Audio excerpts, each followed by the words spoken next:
Welcome to Women in Cybersecurity. I'm Melinda Marks, Senior Analyst here at ESG. I'm so pleased to be here with Arti Raman, CEO and founder of Titaniam. Arti, so great to have you here. Can you tell us about how you got into cybersecurity? Absolutely. Thank you for having me here, Melinda. It's such a pleasure. I've seen the series and I'm honored to be among such amazing women. My cybersecurity journey started about 12 years ago when I came into the GRC space. GRC stands for Governance, Risk, and Compliance. It's sort of on the side of cybersecurity, not quite hardcore. And that's where I found myself being more and more drawn to the hardcore security stuff.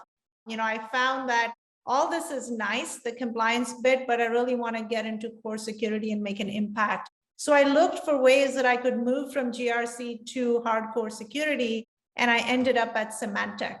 I joined data center security, so some pretty serious stuff, virtualization, isolating workloads and a lot of the core enterprise security bit. And that's where I got my feet wet in security, and it's been a love affair since then. And that's sort of how the journey's gone for me. Great. And tell me about your studies and your education. My bachelor's is in economics and mathematics. And so I have a pretty quantitative background. From there, I was one of the youngest to go from an undergrad to a PhD. I realized halfway through my PhD program that I wasn't sure I wanted to teach. So I made this leap in the middle of my PhD program and decided that I wanted to hop over, take all of that math that I'd studied and start applying it into, some commercial applications. It is also the root of my love for security in some ways, because security is such a rich domain. And if you've got any bit of an analytical or mathematics background, you can find those inclinations in your brain really well exercised in the security domain. So I started at AMS. At the time, it was the Big Five. It's now the Big Four out of Fairfax. And that's where I did a number of different consulting projects. I got into CRM, I got into data warehousing, lots of technology focused consulting. So I have a grand total of 2.5 years of working for other people before I did my first startup, which was in my early 20s.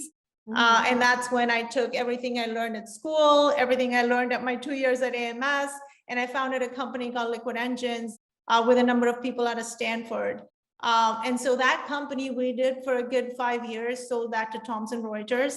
And then from there, I took some time off and then hopped over to a company called Agilliance, which was doing GRC, and then from there to Symantec, and then from there to Titaniam, which is what I'm doing these days.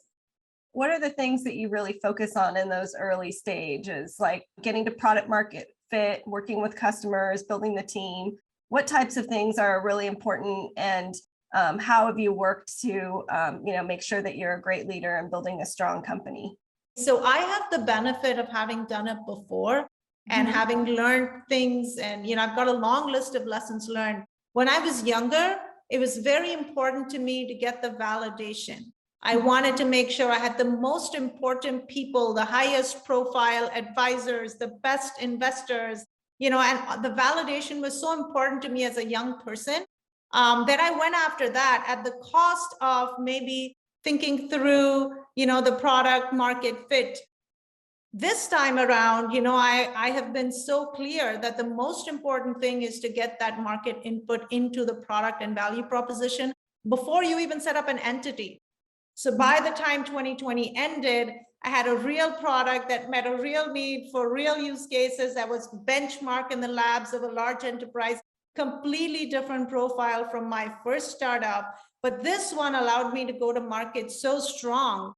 Tell us a little bit about Titaniam. So what are you guys tackling? What stage are you at? What are your focus areas now?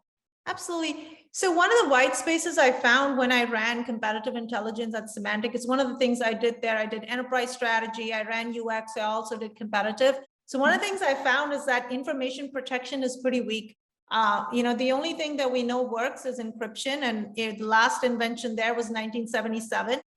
And it turns out that encryption only works when data is not being used. The minute you use it, you're not able to encrypt it. So I thought I'm going to basically apply everything that I know about math and systems and solutions and cryptography to this problem. Like, can I retain encryption on data even if someone accesses it with credentials. And this is called encryption in use. So what Titanium does is it enables big data platforms, large search platforms, to operate on data without decryption. And by doing so, we're able to protect it, even if the bad guys get in with credentials. And around this, we have built a whole platform. Do you have any other advice that you want to share with aspiring company leaders and CEOs? Of course, we'd love to see more women in these leadership positions. You just have to have a ton of substance in what you do. So I think that, contrary again to popular belief, where CEOs and leaders have to be, great presenters, have great personalities, have all this charm, I think substance trumps all of it. So regardless of your style and your background and your education and everything, if you basically stick to the substance, you're going to be a great leader, a lot of charisma, and just very effective. Okay. So thanks so much for joining us, Arti, today. I really enjoyed talking to you. Thank you so much for having me. It's a pleasure. I think you all are doing great work, and I hope to see other amazing women on your show as well. So thanks for joining us today. For the viewers, please follow our series for more great content, and be sure to check out the audio podcast of this interview for the full information and interview with Arti. Thanks for tuning in.